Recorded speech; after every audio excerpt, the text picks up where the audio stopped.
Hello' friends, welcome back to my YouTube channel. মই অনুৰাগ শৰ্মা। আপোনালোক সকলোকে পুনৰবাৰ স্বাগতম জনাইছোঁ মোৰ ইউটিউব চেনেলটোলৈ। পোনপ্ৰথমে মই আপোনালোকক সকলোকে ৰঙালী বিহুৰ হিয়াভৰা শুভেচ্ছা জ্ঞাপন কৰিছোঁ মোৰ ফালৰ পৰা। সকলোৰে যাতে নতুন বছৰটো যেন ভালে কুশলে পাৰ হয় আৰু আপোনালোকে যোনখিনি বিচাৰে সেইখিনি যাতে পায়, ছাকচেছ হয় সকলোখিনি কামতে। বাকী আজিৰ ভিডিঅ'টো আপোনালোকে ইতিমধ্যে থাম্বনেইলত দেখিছে যে APSCৰ এক্সামছবিলাক দিওঁতে আপোনালোকৰ যিকোনো APSC এক্সাম, মই আজি আপোনালোকক কম্বাইণ্ড কম্পিটিটিভ প্ৰিলিমিনেৰী এক্সামিনেশ্যনৰ প্ৰস্পেক্টিভৰ ফালৰ পৰা দেখুৱাই আছোঁ। কিন্তু আপোনালোকে APSCৰ যিকোনো এক্সাম দিওঁতে যদিহে আপোনালোকে গভৰ্ণমেণ্ট এমপ্লয় হয় বা গভৰ্ণমেণ্টৰ আণ্ডাৰত কিবা কৰি আছে, তেতিয়াহ'লে আপোনালোকে ইয়াতে আণ্ডাৰটেকিং নহয় বা ইণ্টিমেশ্যন লেটাৰ নহয় বা NOCৰ কথা আহি যায়। ঠিক আছে, চ' মই এই তিনিখন আণ্ডাৰটেকিং, NOC আৰু ইণ্টিমেশ্যন লেটাৰ এই গোটেইকেইখনৰে মই আপোনালোকক ফৰ্মেটটো শ্বেয়াৰ কৰিম, কেনেকৈ আপোনালোকে দিব লাগিব বা কেনেকৈ বনাব লাগিব। তাৰ কাৰণে কোনো ইমান বেছি একো কি বুলি কয় কমপ্লিকেটেড প্ৰচিডিয়াৰ নহয়। ঠিক আছে, আপোনালোকে এনেকুৱা ধৰণৰ ফৰ্মেটত ছাবমিট কৰিলে হ'ল। এতিয়া APSCৰ প্ৰিলিমিনেৰীৰ ক্ষেত্ৰত NOCখন প্ৰিলিমছৰ কাৰণে এপ্লাই কৰোঁতে দিব নালাগে, ইণ্টাৰভিউ ষ্টেজত গৈ NOC লাগিব। কিন্তু তাৰ আগতে আপোনালোকে আণ্ডাৰটেকিং আৰু ইণ্টিমেশ্যন লেটাৰ দিব লাগিব। আৰু এইখিনি যোনজন কেণ্ডিডেটে এইখিনি বস্তু মোৰ লগত শ্বেয়াৰ কৰিছিলে, তেওঁ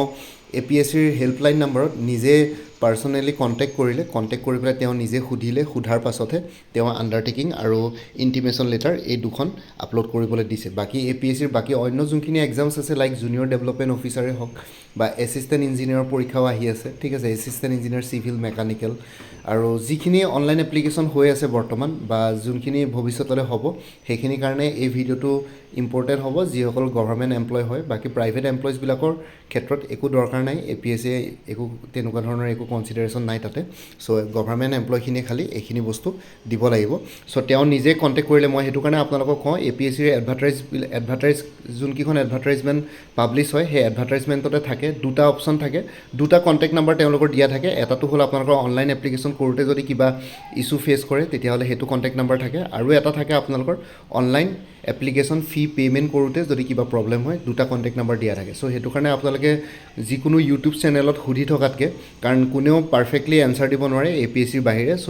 যিকোনো ইউটিউব চেনেলত আপোনালোকে নিজৰ ডাউটবিলাক সুধি থকাতকৈ বেটাৰ আপোনালোকে এডভাৰটাইজমেণ্টখন অকণমান ভালকৈ পঢ়ি চাব। তাতে তেওঁলোকে কণ্টেক্ট নাম্বাৰ দিয়াই থাকে, ইমেইল ID পৰ্যন্ত গোটেইখিনি বস্তু, গোটেই প্ৰচিডিয়াৰটোৱে তাতে দিয়া থাকে। ঠিক আছে, চ' সেইটো কাৰণে মই আপোনালোকক প্ৰত্যেকটো এডভাৰটাইজমেণ্টটো মই আপোনালোকক সেইখিনি বস্তু শ্বেয়াৰ কৰোঁ। চ' এতিয়া যদি আণ্ডাৰটেকিংখনৰ কথা কওঁ, আণ্ডাৰটেকিং ফৰ গভৰ্ণমেণ্ট এমপ্লয়িজ, ইয়াতে দেখিছে এনেকৈ লিখিব লাগিব আপোনালোকে, I have intimated my head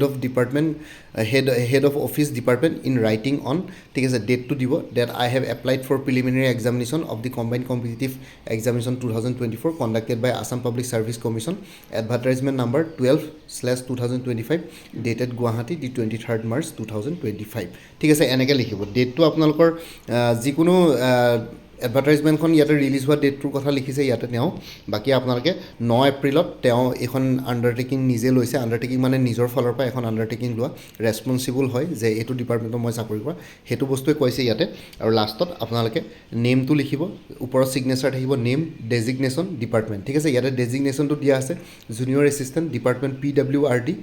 Bokakhat and Dergaon territorial road division Bokakhat. ঠিক আছে, চ' এনেকৈ আছে আপোনালোকৰ আণ্ডাৰটেকিংখনৰ ফৰ্মেটটো এনেকুৱা হ'ব। চ' এনেকৈ আপোনালোকে আণ্ডাৰটেকিঙৰ ফৰ্মেটটো বনাই পেলাই আপলোড কৰিব লাগিব। আৰু আণ্ডাৰটেকিঙৰ লগত APSCয়ে কৈছে যে এনেকুৱা এখন ইণ্টিমেশ্যন লেটাৰ এখন দিব লাগে। সেই ইণ্টিমেশ্যন লেটাৰখনৰ ফৰ্মেটটো দেখাই দিছোঁ। To the executive engineer PWRD, ঠিক আছে, ওপৰত ডেট আছে ৰাইট হেণ্ড ছাইডে, Bokakhat and Dergaon TR division Bokakhat. ছাবজেক্টটো হৈ গ'ল intimation to the head of office for appearing in the APSC combined competitive preliminary examination 2024। ঠিক আছে, sir, with reference to the subject cited above, I have the honour to state that I, নামটো লিখিব আপোনাৰ, working as junior assistant in the office of the executive engineer PWRD Bokakhat and Dergaon territorial road division Bokakhat will be appearing in the APSC combined competitive preliminary examination 2024 as per required by the advertisement vide advertisement number 12/2024 of the APSC combined competitive examination 2024. This is for favor of your kind information. Yours faithfully, নামটো লিখিব, signature কৰিব ওপৰত, junior assistant office of the executive engineer PWRD Bokakhat and Dergaon TR division Bokakhat. ঠিক আছে, চ' এনেকৈ আপোনালোকে দুখন এখনটো হৈ গ'ল আপোনালোকৰ নিজৰ কি বুলি কয় আণ্ডাৰটেকিং আৰু ছেকেণ্ডখন হৈ গ'ল আপোনালোকৰ ইণ্টিমেশ্যন লেটাৰ এই দুখন লেটাৰ আপোনালোকে আপলোড কৰি দিব লাগিব একেলগে PDF বনাই পেলাই যেতিয়া আপোনালোকৰ অনলাইন এপ্লিকেশ্যন হয় ঠিক আছে যদিহে আপোনালোকে গভৰ্ণমেণ্ট এমপ্লয় ঠিক আছে চ' এনেকুৱা কৰিব লাগিব আৰু ইয়াতে ওপৰৰ ছিগনেচাৰকেইটা দেখিছে লেফ্ট হেণ্ড ছাইডে তেওঁ যোনজন হেড হয় তেওঁ ইয়াতে ভেৰিফাই কৰি দিছে নিজে ছিগনেচাৰ মাৰি পেলাই চ' তেনেকুৱা ধৰণৰকৈ এনেকৈ আপোনালোকে নিজৰ ডিপাৰ্টমেণ্ট হেডলৈ আণ্ডাৰটেকিং এখন লিখিব লাগে আৰু লগতে ইণ্টিমেশ্যন লেটাৰ এখনো লিখিব লাগে চ' এনেকৈ আপোনালোকে লিখি পেলাই ইয়াতে আপলোড কৰিব লাগে আৰু ডিপাৰ্টমেণ্ট হেডজনে দুটা চহী মাৰি দিছে ওপৰত যে এলাউ কৰিছে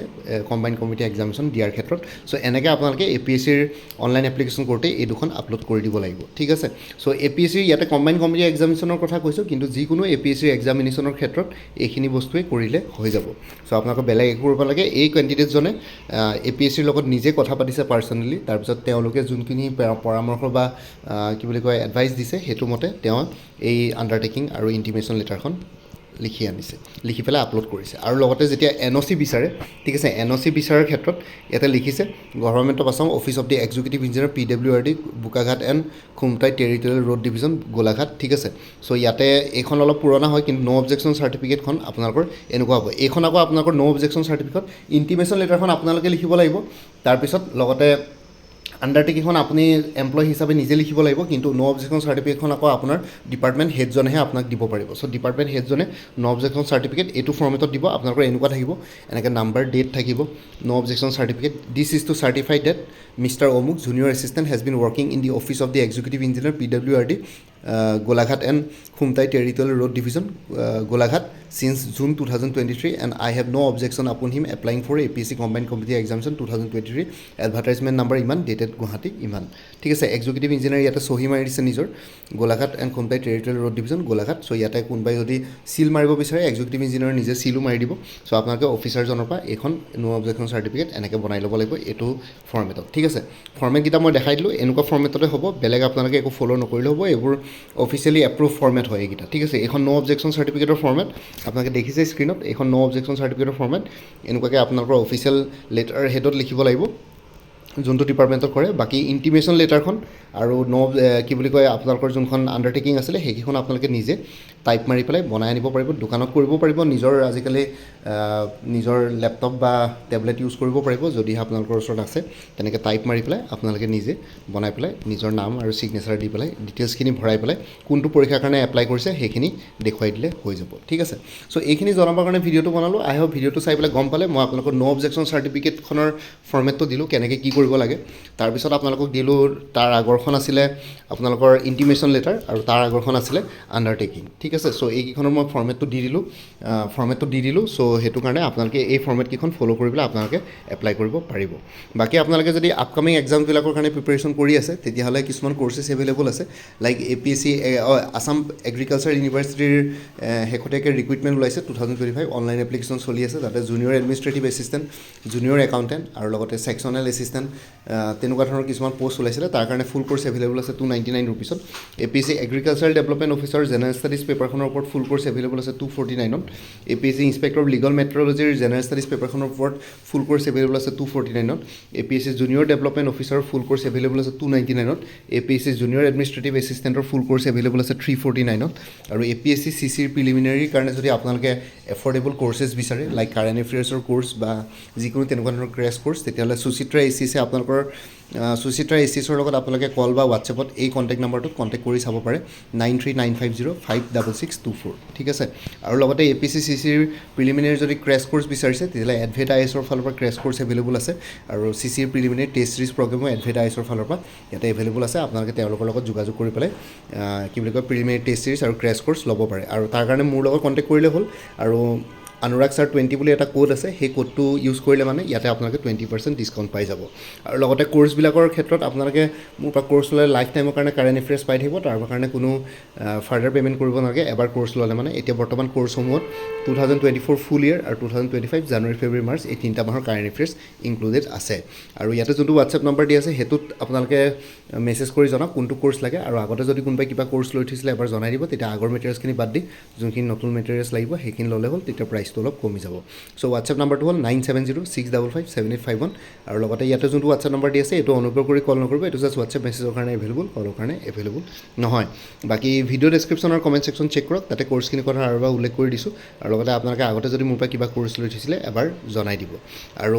এটা প্লে'লিষ্ট ক্ৰিয়েট কৰি থোৱা আছে APSC CC 2024 বুলি সেই প্লে'লিষ্টত গ'লে এই পৰীক্ষাটোৰ লগত জড়িত সকলো ধৰণৰ ভিডিঅ'জ পাই যাব লগতে মোৰ আৰু এটা চেনেল আছে অসম IQ বুলি সেই চেনেলটোৰ লিংকটো এই ভিডিঅ'টোৰ ডেছক্ৰিপশ্যনত শ্বেয়াৰ কৰিছোঁ আপোনালোকে সেইটো চেনেলটো ছাবস্ক্ৰাইব কৰি ল'ব পাৰিব যাতে ভৱিষ্যতলৈ এনেকুৱা ধৰণৰ কম্পিটিটিভ এক্সামছবিলাক দিয়াৰ ক্ষেত্ৰত আৰু অলপ এক্সট্ৰা গাইডেঞ্চ পাই যায় বাকী ভিডিঅ' ডেছক্ৰিপশ্যন আৰু কমেণ্ট ছেকশ্যন চেক কৰক এইখিনি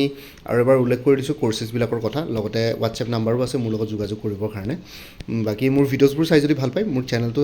ছাবস্ক্ৰাইব কৰি ল'ব আৰু লগতে আপোনালোকৰ যিমানখিনি ফেমিলি ফ্ৰেণ্ডছ ৰিলেটিভছ আৰু চিনাকি এক্সপিৰিয়েঞ্চ আছে তেওঁলোকৰ লগত মোৰ চেনেলটো শ্বেয়াৰ কৰিব লগতে কমেণ্ট ছেকশ্যনত জনাব কিবা যদি কুৱেশ্যন থাকে ডাউট থাকে মই নিশ্চয় আপোনালোকৰ কুৱেশ্যনছ আৰু ডাউটছবিলাকৰ ৰিপ্লাই দিবলৈ চেষ্টা কৰিম বাকী আজিৰ ভিডিঅ'টো ইমানতে সমাপ্ত কৰি আপোনালোক সকলোৰে পৰা বিদায় ল'লোঁ কাইলৈ পুনৰ এটা নতুন ভিডিঅ'লৈ আপোনালোকৰ সন্মুখত উপস্থিত হ'ম তেতিয়ালৈকে ভালকৈ প্ৰিপেৰেশ্যন কৰি থাকক সকলোলৈ অল দি বেষ্ট থাকিলে bye and take care friends Bharat Mata কি জয় আই অসম